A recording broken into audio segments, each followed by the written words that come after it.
Olá, amigos do Supremo, sejam novamente bem-vindos. Vamos começar a falar sobre outro tema importantíssimo do direito eleitoral. Esse bloco nós conversaremos sobre o financiamento de campanha, tá? E a primeira coisa que eu acho importante falar quando a gente trata de financiamento de campanha é que é uma matéria que se difere completamente do financiamento partidário. Uma coisa é o financiamento do partido político, o financiamento que o partido político faz para arrecadar dinheiro em períodos não eleitorais. O partido político tem suas despesas, tem suas contas a pagar, e ele arrecada mesmo em anos não eleitorais. Tá? Aqui a gente vai falar sobre financiamento de campanha eleitoral, ok? Tema importantíssimo que cai também muito nas provas de concursos públicos. O que a gente tem importante aqui? Bom, o financiamento do partido político está lá na Lei 9.096/95, tá? Outro tema, e agora a gente vai estudar o financiamento de campanha, que não está na Lei 9.096/95, está na Lei 9.504/97, que é a Lei Geral das Eleições. Bom, financiamento de campanha está entre os artigos 17 e 27, ali da Lei 9.504/97, e os artigos seguintes ainda prosseguem falando sobre o assunto correlato, que é a prestação de contas de campanha.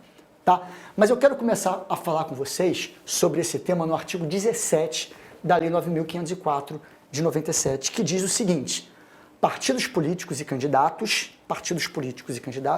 têm responsabilidade sobre as despesas realizadas. E quando eu falo isso, que partido político e candidato têm responsabilidade sobre as despesas realizadas, parece muito óbvio.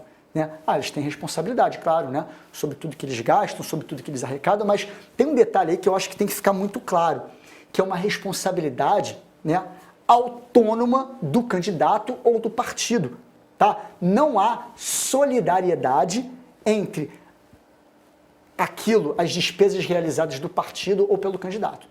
Tá? Não há responsabilidade solidária entre o candidato e o seu partido no que diz respeito ao financiamento de campanhas eleitorais. Essa é a regra, tá? Não há solidariedade. Porém, tem dois dispositivos, o artigo 29, seus parágrafos 3º e 4º, que permitem ao partido político, desde que seja por decisão do seu órgão nacional, que esse partido político assuma dívidas de campanha não quitadas pelos candidatos.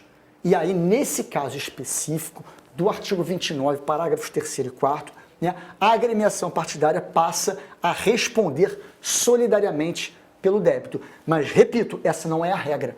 A regra é que não há responsabilidade solidária.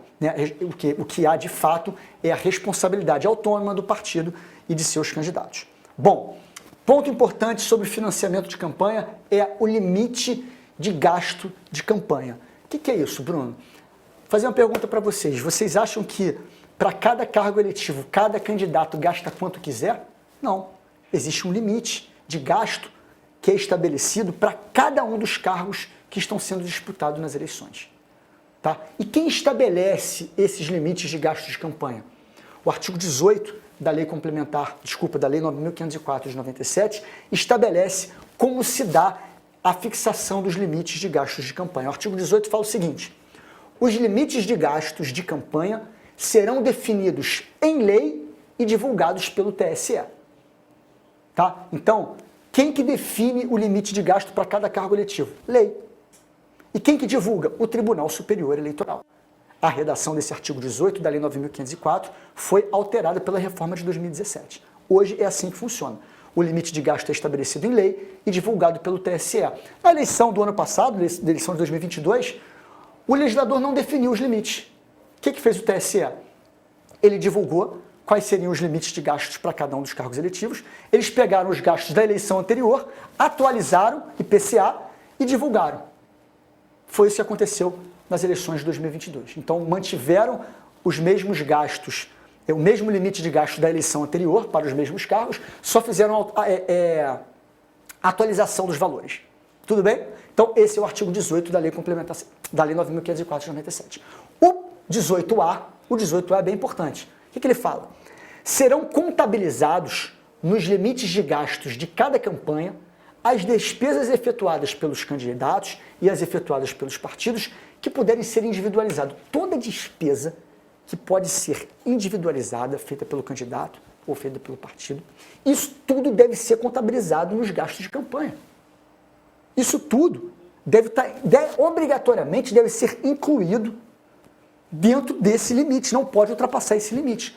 Então, tudo que puder ser individualizado vai ser contabilizado e não pode ultrapassar esse limite estabelecido em lei e divulgado pelo TSE.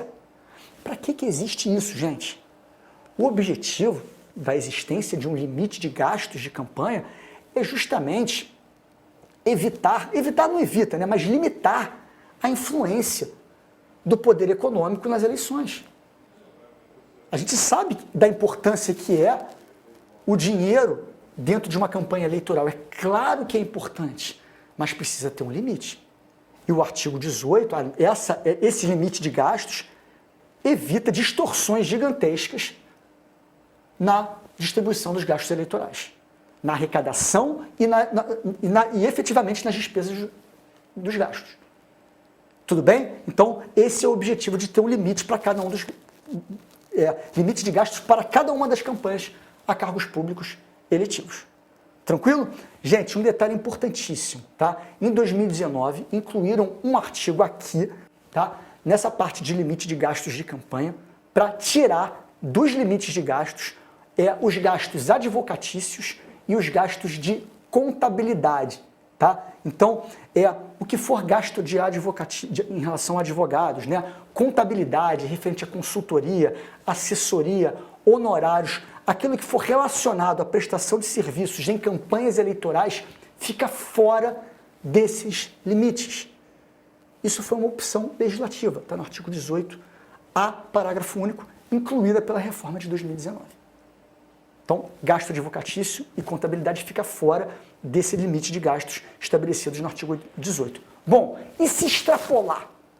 Se esses gastos forem extrapolados, existe sanção? Claro que existe.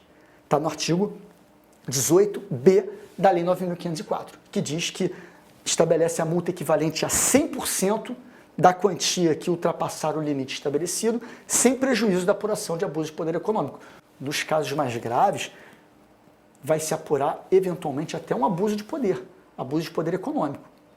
Tá? Mas, de cara aqui, se extrapolar o limite estabelecido no artigo 18, estabelecido em lei em razão da regra do artigo 18, vai ter uma multa equivalente a 100% da quantia que ultrapassar o limite estabelecido. Tudo bem, gente? Então, muito importante o artigo 18, o 18A e o parágrafo único. E a sanção está no artigo 18B. Também quero que vocês tenham muita atenção a duas normas simples, autoexplicativas, mas que toda hora caem em prova. Tá? O artigo 22A e o artigo 22, ambos da Lei 9.504. Por quê? O artigo 22 fala que é obrigatória a abertura de uma conta bancária para registrar o movimento da campanha. E o artigo 22A fala que os candidatos devem se inscrever como pessoas jurídicas, Cadastro Nacional de Pessoas Jurídicas. Devem ter um CNPJ específico para a campanha. Gente, por que existe isso? Por que o candidato tem que se inscrever como pessoa jurídica e por que tem que ter uma conta bancária específica para a campanha eleitoral? Justamente para facilitar a fiscalização da arrecadação e dos gastos de campanha. É para isso que existe o 22A e o 22A e o 22 caput. Você tendo uma conta bancária específica para a campanha eleitoral, evita, por exemplo, que gastos pessoais do candidato se misturem com gastos da campanha. E aí facilita a fiscalização. Aquela conta bancária ali é só para a campanha. E a mesma coisa que ele se inscreva como CNPJ. Também é obrigação e está na lei, artigo 22A. Tá. O 22, parágrafo 2º, ele só excepciona, fala, o disposto nesse artigo não se aplica, né, do artigo 22, né, da questão da conta bancária, aos casos de candidatura para prefeito e vereador em municípios onde não haja agência bancária ou posto de atendimento bancário. Então, excepciona essa necessidade de abertura de conta em alguns municípios. Tranquilo, gente? Bom, ditas essas primeiras regras introdutórias sobre a questão do financiamento de campanha, o que a gente tem que pensar? Da onde pode vir o dinheiro? A gente está falando de financiamento de campanha, tá? a gente obviamente não vai falar aqui agora, nem precisa, né?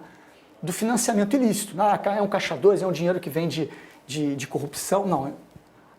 A campanha eleitoral ela é financiada e tem que ser financiada. Quem que pode financiar uma campanha eleitoral? A legislação autoriza que uma campanha seja financiada? É óbvio, alguém tem que financiar. Quem é que financia? Quais são as possíveis origens lícitas de recursos para as campanhas? Vamos analisar aqui? Beleza, a primeira delas, importantíssimo, recurso próprio do candidato. Já teve muita discussão a respeito do tema, gente.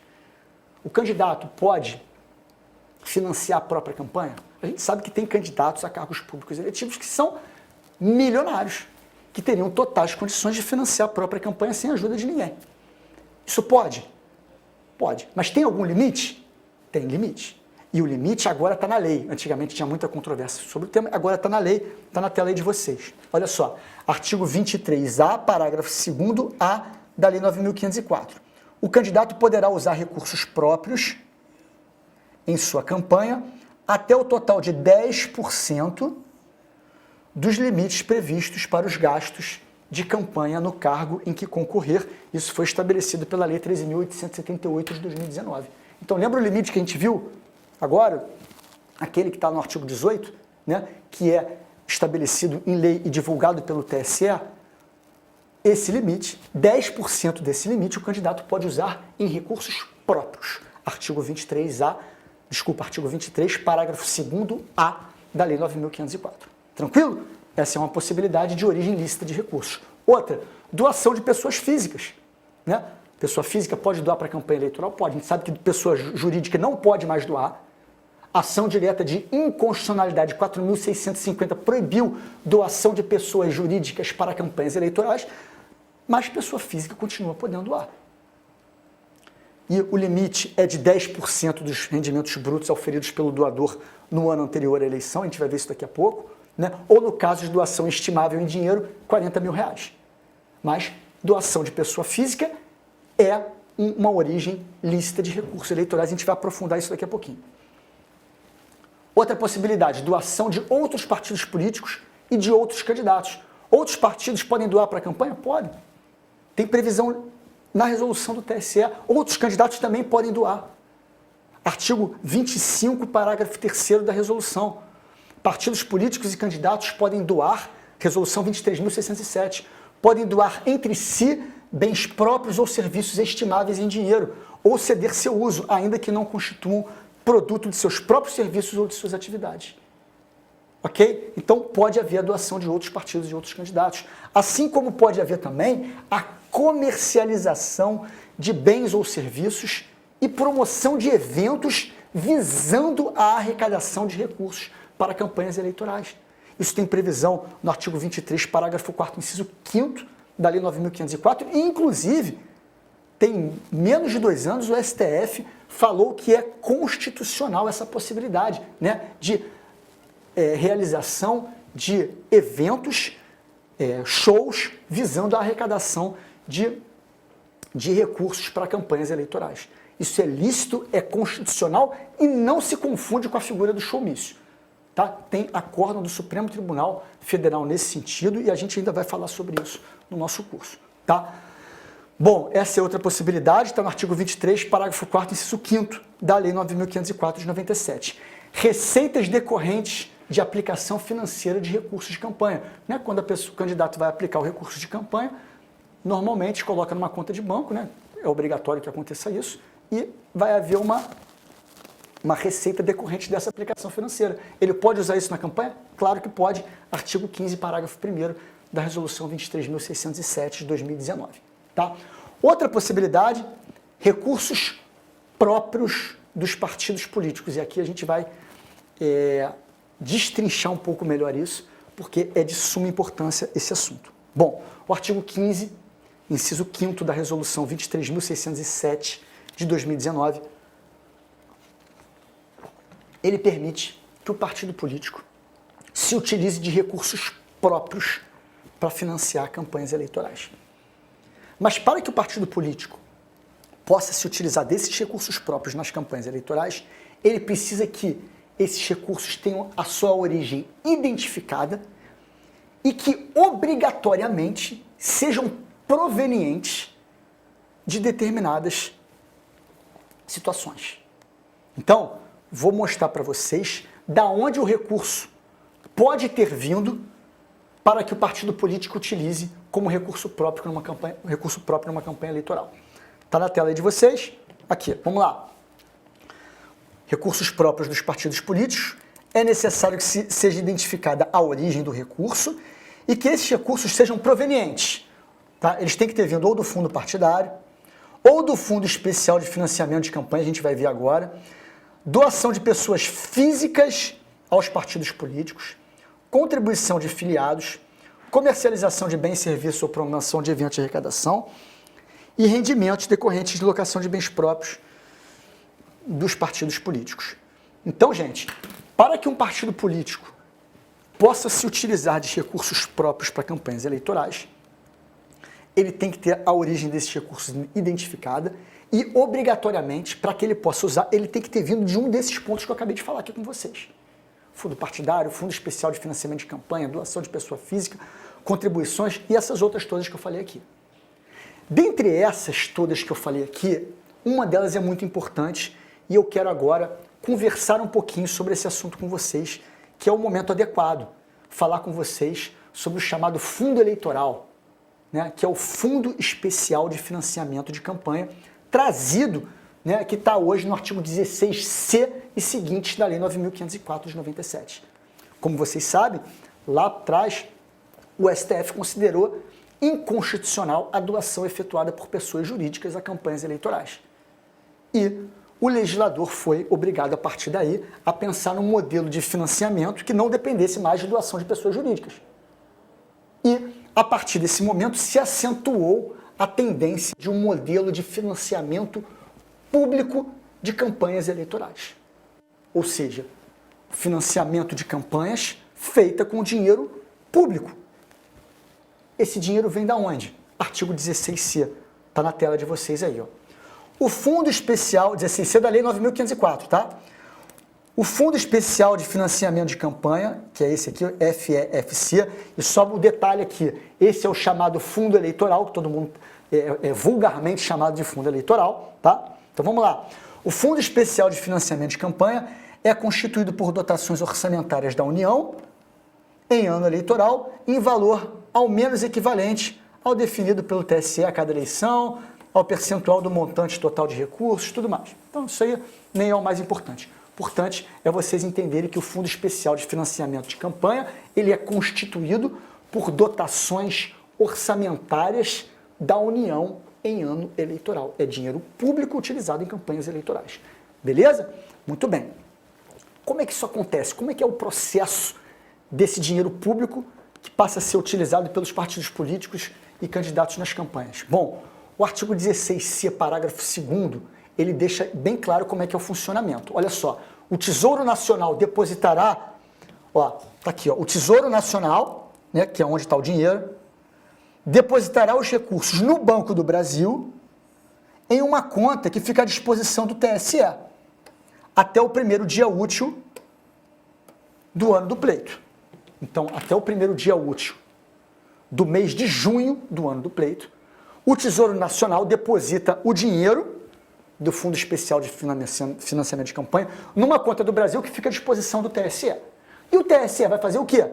O TSE vai repassar esses recursos aos diretórios nacionais dos partidos políticos na forma do artigo 17 da Resolução 23.607 de 2019 e obedecendo os critérios que estão no próprio artigo 16D da Lei 9.504. A gente vai ver já quais são esses critérios. Mas agora, o que eu quero que vocês tenham em mente? Então, o dinheiro sai do Tesouro Nacional, fica numa conta do Banco do Brasil à disposição do TSE. O TSE vai fazer o repasse dessa verba aos diretórios nacionais dos partidos políticos e depois vão fazer a distribuição nos moldes que a gente vai, nos moldes que estão estabelecidos na resolução e, claro, também parte deles dentro da autonomia partidária. Bom, o que é importante vocês entenderem aqui, um ponto que é fundamental sobre o sobre esse fundo eleitoral. O fundo eleitoral, esse dinheiro proveniente do Fundo Especial de Financiamento de Campanha, nenhum partido é obrigado a receber, embora muitos dizem aí que sim. Né? Lógico que ninguém pode. E o artigo 16C, parágrafo 16, deixa isso muito claro. Tá? Vou botar na tela aí de vocês. Os partidos podem, parágrafo 16, os partidos podem comunicar ao TSE até o primeiro dia útil do mês de junho a renúncia ao Fundo Especial de Financiamento de Campanha, vedada a redistribuição desses recursos aos demais partidos. Gente, se o partido não quiser dinheiro público para a campanha eleitoral, ele não precisa usar. Eu sei que muitos partidos ficam dizendo que não existe isso, se o partido não quer, é só comunicar ao TSE que não quer o dinheiro público. Na última eleição teve um único partido que fez isso. Os outros todos aceitaram o dinheiro do Fundo Especial de Financiamento de Campanha. Tudo bem? Beleza. Bom, e quais são os critérios? O artigo 16D estabelece alguns critérios para a distribuição desses valores. Vejam só. Artigo 16D. Os recursos do Fundo Especial de Financiamento de Campanha para o primeiro turno das eleições serão distribuídos entre os partidos, obedecidos os seguintes critérios: 2% igualitariamente entre todos os partidos registrados no TSE, 35% entre partidos que tenham pelo menos um representante na Câmara, na proporção do percentual de votos por eles obtidos na última eleição para a Câmara dos Deputados, 48% dividido entre os partidos na proporção do número de representantes e 15% entre os partidos na proporção de número de representantes no Senado. Gente, então, esses são os critérios de distribuição do Fundo Especial de Financiamento de Campanha. Por que é importante a gente entender pelo menos um pouco desses critérios? Principalmente porque a gente tem que saber como que se distribui esse dinheiro, né? E depois, ano passado, foi muito curioso, ano passado não, em 2021, foi aprovada, né, publicada a Emenda Constitucional 111 de 2021. E veio com uma norma muito interessante a respeito da distribuição desses valores e que muita gente ficou perdida na época que chegou essa norma. Falou, como é que é isso? O voto vale mais para as candidatas mulheres e para os candidatos negros? Como é que funciona isso? Bom, vocês entenderam quais são os critérios de distribuição dos valores. Agora eu vou explicar o que aconteceu, qual foi a norma que veio pela Emenda Constitucional 111 de 2021. Vejam só, está na tela de vocês aí, ó. Artigo 2º. Para fins de distribuição entre os partidos políticos dos recursos do fundo partidário ou do Fundo Especial de Financiamento de Campanha, os votos dados a candidatas mulheres ou a candidatos negros para a Câmara dos Deputados nas eleições de 2022 a 2030 serão contados em dobro. Gente, o que fez a Emenda Constitucional nesse ponto aqui? Ela criou uma ação afirmativa que é temporária, que dura de 2022 a 2030, de forma a considerar em dobro os votos dados a candidatas mulheres ou candidatos negros. Mas, gente, pelo amor de Deus, atenção, é para fins de distribuição entre partidos políticos, distribuição de recursos do fundo partidário e do Fundo Especial de Financiamento de Campanha. Porque já vi muita gente falando, o voto da mulher voto em candidatas mulheres vale em dobro, ou votos aos negros valem em dobro. Não é isso. É para fins de distribuição dos valores, porque a gente acabou de ver, dentro dos critérios do fundo eleitoral, que uma parte dos recursos, tanto do fundo partidário como do Fundo Especial de Financiamento de Campanha, é distribuída aos partidos de acordo, levando em consideração a quantidade de votos obtidos pelo partido para a Câmara dos Deputados nas últimas eleições. E é justamente sobre esse ponto que, para fins de distribuição desses recursos, os votos dados a candidatas mulheres ou candidatos negros são contados em dobro. Não é que o voto vai ser contado 2 vezes para a eleição, não. É para fins de distribuição dos recursos do fundo eleitoral ou do fundo partidário. E aí vai ser contado em dobro para candidaturas de mulheres e candidaturas de negros. É uma ação afirmativa temporária entre 2022 e 2030.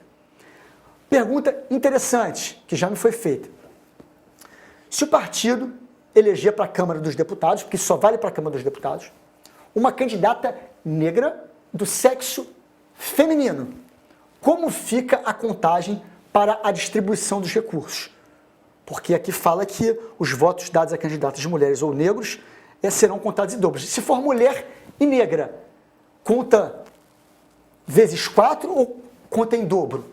Aí vale o parágrafo único da Emenda Constitucional 111, artigo 2º. Vou ler para vocês aqui, ó.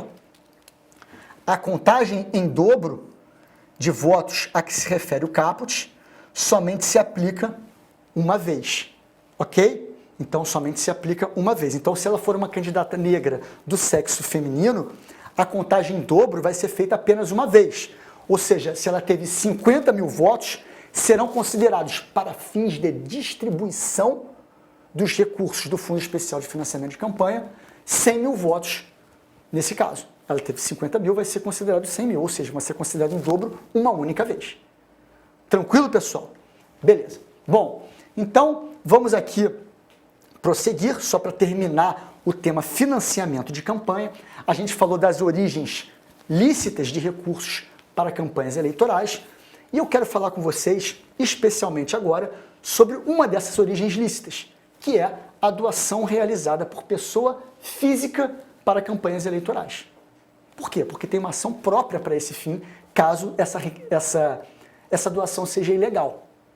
Bom, como é que é o funcionamento disso? Bom, a gente sabe que pessoa jurídica não doa mais para campanhas eleitorais e que pessoa física pode continuar doando. Mas existe limite para a doação de pessoa física? Sim. Isso está no artigo 23, caput, 23 parágrafo 1º e 23 parágrafo 7º. Tá? Pessoa física pode fazer doação em dinheiro ou doação estimável em dinheiro para campanhas eleitorais. Se a doação for em dinheiro, qual é o limite? Está na tela de vocês aqui, ó. As doações e contribuições de que trata esse artigo ficam limitadas a 10% dos rendimentos brutos auferidos pelo doador no ano anterior à eleição. Então, se for uma doação em dinheiro, o limite é 10%, tá, dos rendimentos brutos auferidos por essa pessoa que está doando no ano anterior. Se não for uma doação se não for uma doação em dinheiro, mas for uma doação estimável em dinheiro, relacionada, por exemplo, à utilização de um bem móvel por parte, bem móvel ou imóvel do doador, ou a prestação de um serviço, tá? O valor limite de doação é 40 mil reais. E aí se aplica o artigo 23, parágrafo 7º, também da Lei 9.504 de 97. Muito bem. Bom, esses são os limites, e lembrando também que não existe limite, não incide limites se esse pagamento por pessoa física, aquela mesma norma que a gente falou lá sobre honorários advocatícios e de contabilidade também vale para cá, tá? O pagamento efetuado por uma pessoa física, por um candidato em decorrência de honorários advocatícios ou de serviços de contabilidade, eles não estão sujeitos a esses limites do 23 parágrafo 1º e 23 parágrafo 7º, tá? E essa previsão também foi incluída pela reforma de 2019, está no artigo 23, parágrafo 10 da Lei 9.504. Muito bem, então tem esses limites de doação, mas e se o doador extrapolar os limites? Existe uma sanção para isso? Existe. Existe, inclusive, uma representação, uma ação eleitoral específica para o excesso de doação, para quem doa acima dos limites legais. O prazo para ajuizamento dessa ação é até o exercício financeiro seguinte à apuração dos valores doados. Está no artigo 24C, parágrafo 3º da Lei 9.504. Tá? Então, até o final do exercício seguinte, ao da apuração dos valores doados, pode ser ajuizada essa ação essa representação, né, por doação ilegal, doação acima dos limites legais. Sempre houve muita controvérsia a respeito qual seria o órgão competente da Justiça Eleitoral que julgaria o doador, né, desses casos. Porque, assim, quem que fica no polo passivo dessa representação? É o doador. O candidato não tem como saber calcular 10% do valor que cada doador dele recebeu no ano anterior. Ele aceita a doação. Então, essa representação aqui, por excesso de doação, o réu é o doador. E quem é que julga? É a Justiça Eleitoral? Óbvio que é a Justiça Eleitoral. Mas qual o órgão da Justiça Eleitoral? Bom, depois de muita polêmica sobre o tema, hoje esse assunto está pacificado. Quem julga é o juiz eleitoral, o juízo eleitoral do domicílio civil do doador, independentemente da natureza do pleito. Pode ser uma eleição presidencial, uma eleição estadual, uma eleição municipal, independente da natureza do pleito, quem julga? Você vai ver aonde é o domicílio civil do doador e o juízo eleitoral daquele domicílio civil vai ser o responsável por julgar essa ação. Essa ação, o rito dela que deve ser aplicado é o rito da ação de investigação judicial eleitoral, é o rito previsto no artigo 22 e seguinte da Lei Complementar 64 de 90, é o rito mais amplo que tem. Permite a ampla defesa daquele doador. E ao final, caso o juiz eleitoral ache que tenha provas, né, para essa condenação, seria a sanção estabelecida no artigo 22, parágrafo 3º da Lei 9.504, ou seja, multa no valor de até 100% da quantia em excesso. Então vai ver qual foi a quantia que ele doou a mais e vai ter uma multa, a sanção dessa ação eleitoral, dessa representação, é multa no valor de até 100% da quantia em excesso. Essa sanção está prevista no artigo 23, parágrafo 3º. Aí vocês podem estar se perguntando, Bruno, olha só, inelegibilidade é sanção dessa representação? Não. O juiz eleitoral, quando ele julga essa representação, ele não aplica sanção de inelegibilidade. Não tem previsão legal, mas a inelegibilidade aqui pode ser o quê? Um efeito secundário, um efeito anexo. Ou seja, caso esse doador que foi condenado queira se candidatar futuramente a um cargo público eletivo, ele pode incidir na inelegibilidade prevista na linha P da Lei Complementar 64 de 90, que fala que quem for condenado nessas ações fica inelegível. Mas, claro, o TSE só vem considerando que ele vai ficar inelegível no caso daquelas doações mais graves que efetivamente gerem um desequilíbrio do processo eleitoral. Tá? Mas, repito, a inelegibilidade, quando o juiz julga essa ação eleitoral, essa representação, ele não fala sobre inelegibilidade. A sanção é a do 23, parágrafo 3º, multa no valor de até 100% da quantia em excesso. Essa é a sanção. A inelegibilidade pode ser um efeito secundário, um efeito anexo. Ok?